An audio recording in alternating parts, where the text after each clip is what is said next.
తెలంగాణ కాషాయ పార్టీ నేతలు టెస్ట్ మ్యాచ్లు ఆడుతున్నారు. టెస్ట్ మ్యాచ్లు ఇంకా ఎంతకాలం ఆడతారని నేతలు ఆగ్రహం వ్యక్తం చేస్తున్నారా? టెస్ట్ మ్యాచ్ ఫార్మెట్ వదిలి 2020 ఫార్మెట్కి చేంజ్ కావాలని హితబోధ చేస్తున్నారా? 2020 తరహాలోనే గ్రౌండ్లో కొట్లాడితే కప్పు గెలవటం ఖాయమని భావిస్తున్నారా? ఇంతకీ కమలం పార్టీలో జరుగుతున్న టెస్ట్ 2020 ఫార్మెట్ రచ్చ ఏంటి? Let's watch the story.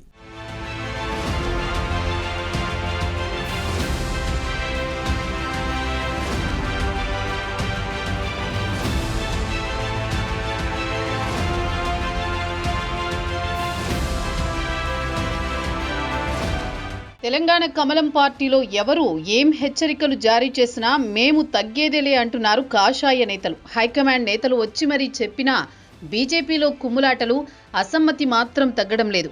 Senior నేతలు సర్ది చెప్పినా, జాతీయ నేతలు నేరుగా వచ్చి స్పెషల్ క్లాసులు తీసుకున్నా అస్సలు తగ్గేదేలే అంటున్నారు కమలం నేతలు.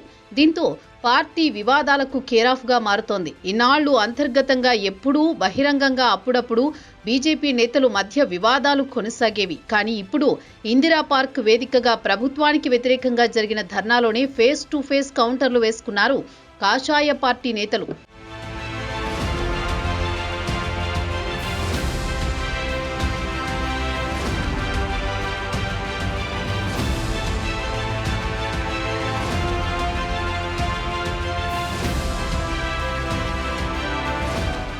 మహాధర్నా వేదికగా ఎమ్మెల్యే పైడి రాకేష్ రెడ్డి పార్టీ అధ్యక్షుడు రామచంద్రరావును టార్గెట్ చేస్తూ హాట్ కామెంట్స్ చేశారు. తెలంగాణ బీజేపీ నేతలు ఫార్మాట్ చేంజ్ చేసుకోవాలని ధర్నా వేదికగా వార్నింగ్ ఇచ్చారా, సూచన చేశారా అనే చర్చ బీజేపీ వర్గాల్లో జరుగుతోంది.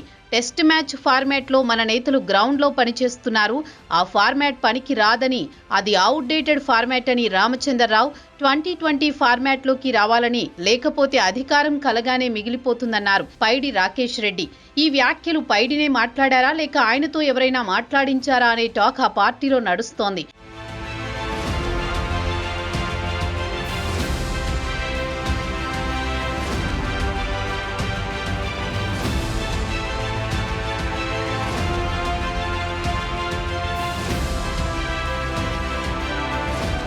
పాత నేతలను దృష్టిలో పెట్టుకుని పైడి రాకేష్ రెడ్డితో కొంతమంది నేతలు ఇలాంటి వ్యాఖ్యలు చేయించారనే టాక్ సైతం నడుస్తోంది. టెస్ట్ ఫార్మాట్ అంటే పాత నేతలని, 2020 అంటే కొత్త నేతలని, పాతవారిని కాస్త పక్కన పెట్టి కొత్త నేతలతో ముందుకు వెళితే పార్టీ గెలుస్తుందనే సంకేతాన్ని ఇవ్వాలని చూశారనే టాక్ నడుస్తోంది.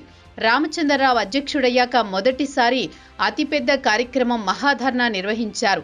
అంతేకాదు రాష్ట్ర నూతన అధ్యక్ష వర్గ ఎన్నికతో పాటు అసెంబ్లీ ఎన్నికల తర్వాత బిఎల్ సంతోష్ రాష్ట్రానికి తొలిసారి రావడం, నేతలకు దిశానిర్దేశం చేసిన తర్వాత జరిగిన తొలి మహాధర్నా ఇది.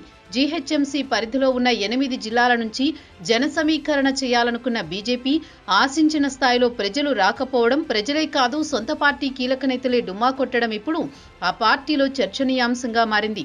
ఇంత పెద్ద ధర్నాకు పార్టీ పిలుపునిస్తే జన సమీకరణలో విఫలం, కీలక నేతలు డుమ్మా కొట్టడం, బిఎల్ సంతోష్ వచ్చి నేతలకు పెన్ను పేపర్ ఇచ్చి స్పష్టంగా రూట్ మ్యాప్ ఇచ్చినా మా రూట్ మ్యాప్ మాకుంది, బిఎల్ సంతోష్ ఎవరు, రామచంద్రరావు ఎవరు అన్న మూడ్లోనే నేతలంతా ఉన్నట్టుగా ఈ మహాధర్నా కనిపించింది.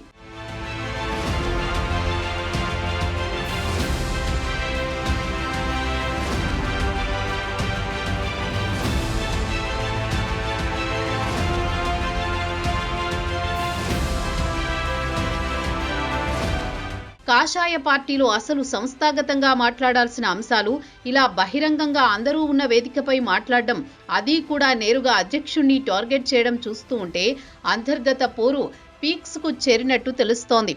మరి హైకమాండ్ ఈ విషయంలో ఎలాంటి చర్యలకు దిగుతుందో చూడాలి.